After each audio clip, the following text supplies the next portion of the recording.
दोस्तों आज फैक्टिफाइड में मैं आपको एक ऐसे देश की सैर कराने वाला हूं जो 2021 में नहीं बल्कि 2050 में जी रहा है। इस देश के खान पान से लेकर लाइफस्टाइल तक, टेक्नोलॉजी से लेकर एटिकेट्स तक सब कुछ जरा हटके है। विजुअल्स देखकर आप समझ ही गए होंगे कि मैं जापान की बात कर रहा हूं। दोस्तों जापान इस साइज में राजस्थान से कुछ ही बड़ा होगा, लेकिन इस छोटे से देश के कारनामों ने पूरी दुनिया को हिला रखा है। अगर आपके मन में भी कभी ये सवाल आए कि फ्यूचर में इंसानों की जिंदगी कैसी होगी, तो बस एक बार आप जापान विजिट कर लेना। आज की इस वीडियो में मैं बताऊंगा आपको जापान से जुड़े 12 ऐसे फैक्ट्स जिनके बारे में जानकर आपको लगेगा कि आप अभी भी स्टोन एज में जी रहे हैं। तो चलिए शुरू करते हैं। Factified. Facts on your face. Bullet train. दोस्तों आपने वो कहावत तो सुनी ही होगी कि टाइम इज मनी। अब इस कहावत को कोई फॉलो करता हो या नहीं, लेकिन जापान इसे बहुत सीरियसली लेता है।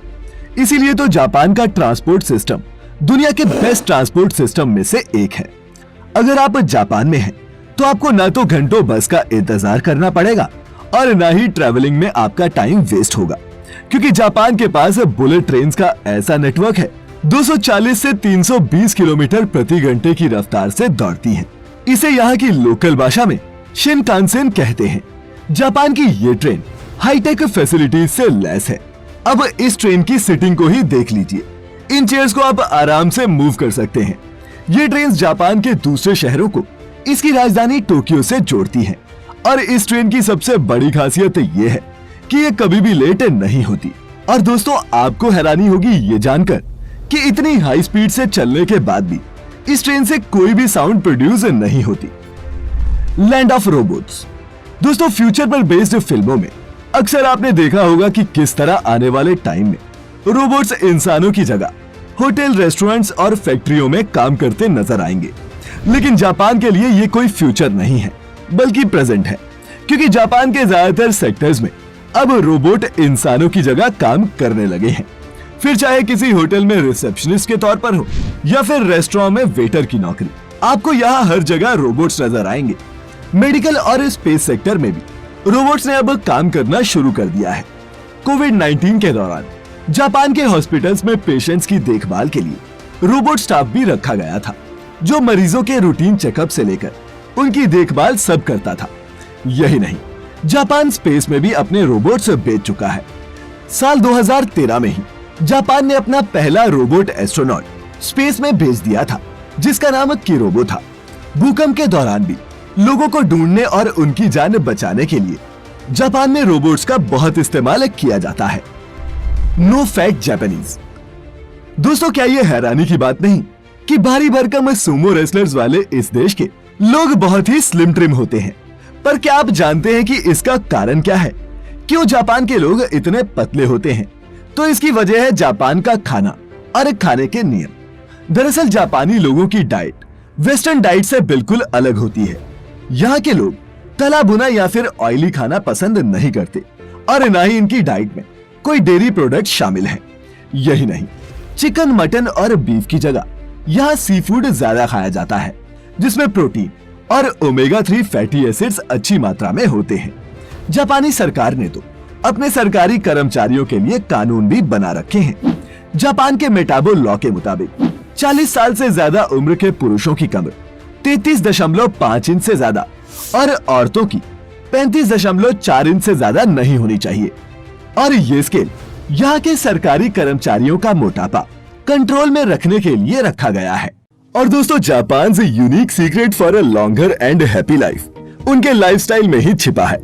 उनके इस वे ऑफ लिविंग को बारीकी से समझने के लिए आप सुन सकते हैं कुकू एफएम पर इकिगाई नाम की ये लाइफ ट्रांसफॉर्मिंग ऑडियो बुक, जो आपको मदद करेगी इन फिगरिंग आउट कि लाइफ को पॉजिटिवली कैसे जिया जाए। कुकू एफएम पर ऐसी और भी बहुत सी लाइफ चेंजिंग ऑडियो बुक्स और पॉडकास्ट हैं, जिनका प्रीमियम एक्सेस आपके 1 महीने के मोबाइल रिचार्ज से भी सस्ता है। लेकिन फिर भी अगर आप हमारा कूपन कोड इस्तेमाल करके कुकू एफएम का प्रीमियम सब्सक्रिप्शन लेते हैं, तो आपको 20% का सीधा डिस्काउंट मिल जाएगा।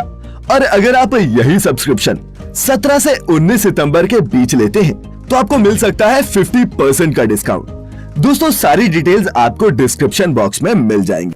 Hi tech toilets. आपके साथ कभी हुआ है कि आप किसी टॉयलेट में गए हो और उसकी हाईफाई टेक्नोलॉजी और क्लीनिंग को देखकर चौंक गए हो?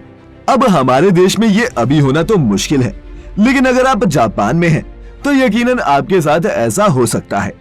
जापान जाने वाले टूरिस्ट यहाँ के टॉयलेट से काफी इंप्रेस हो जाते हैं, और वो इसलिए क्योंकि जापान जैसे मॉडर्न टेक्नोलॉजी वाले टॉयलेट्स आपको किसी भी और देश में देखने को नहीं मिलते।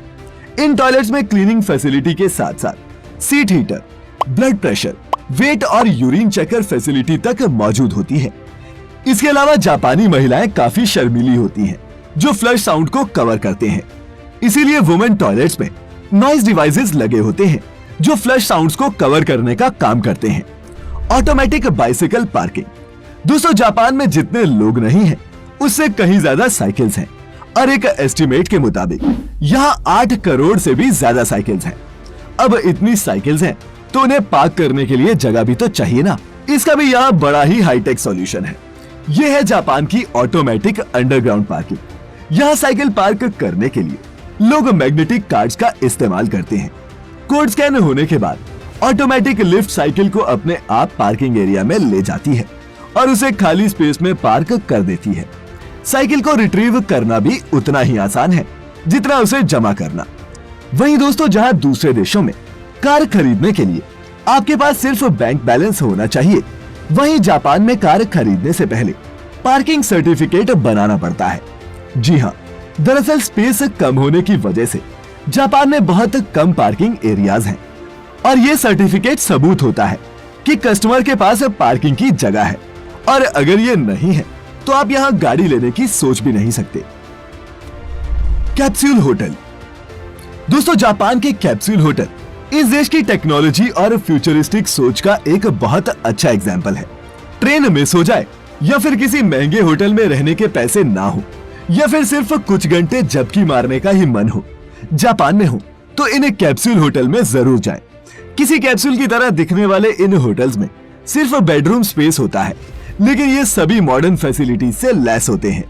टीवी, लॉकर्स जैसी फैसिलिटीज के साथ साथ अटैच वॉशरूम भी होता है। Futuristic symmetries. स्पेस की कमी की वजह से जापान के कब्रिस्तान में जमीन बहुत महंगी है। यहाँ जगह लेने के लिए $1,00,000 से भी ज्यादा पे करने पड़ते हैं। वहीं इसके अलावा हर साल मेंटेनेंस और क्लीनिंग के लिए भी ग्रेवयार्ड स्टाफ को पे करना पड़ता है। जापान में इस प्रॉब्लम को खत्म करने के लिए अब हाईटेक सेमेट्रीज बनाई जाने लगी हैं, जो जापान की ब्यूटीफुल ट्रेडिशन और मॉडर्न टेक्नोलॉजी का एक अनोखा मेल है। जापान के फेमस हाईटेक सेमेट्रीज में से एक है रूरीडेन, जिसे जापान के फेमस कोकुकुजी बुद्धिस्ट टेम्पल के पास बनाया गया है। इस सेमेट्री हाउस में कम खर्च में ग्रेवयार्ड मिल जाते हैं। साथ ही हाईटेक टेक्नोलॉजी की मदद से इन ग्रेवयार्ड्स की देखभाल करना भी आसान होता है। रूरीडेन सेमेट्री हाउस के ऑक्टागोनल हॉल में 2000 से भी ज्यादा बुद्ध स्टैच्यू हैं, जो 2000 सेमेट्री कैपेसिटी को रिप्रेजेंट करते हैं। किसी विजिटर के आने पर जिस बुद्ध प्रतिमा की लाइट ऑन होती है, वही विजिटर के लव्ड वन का स्टैच्यू होता है। माने उसी बॉक्स में विजिटर के करीबी का शरीर रखा होता है। हर बुद्ध स्टैच्यू को यहाँ ब्लू ग्लास लाइट से तैयार किया गया है, ताकि विजिटर्स को यूनिक और पीसफुल एनवायरनमेंट दिया जा सके। और दोस्तों इन हाईटेक ग्रेवयार्ड्स में किसी भी इंसान के शरीर को 33 साल तक रखा जा सकता है। Underground farming. दोस्तों जापान में हर प्रॉब्लम का सलूशन टेक्नोलॉजी है, फिर वो फार्मिंग ही क्यों ना हो।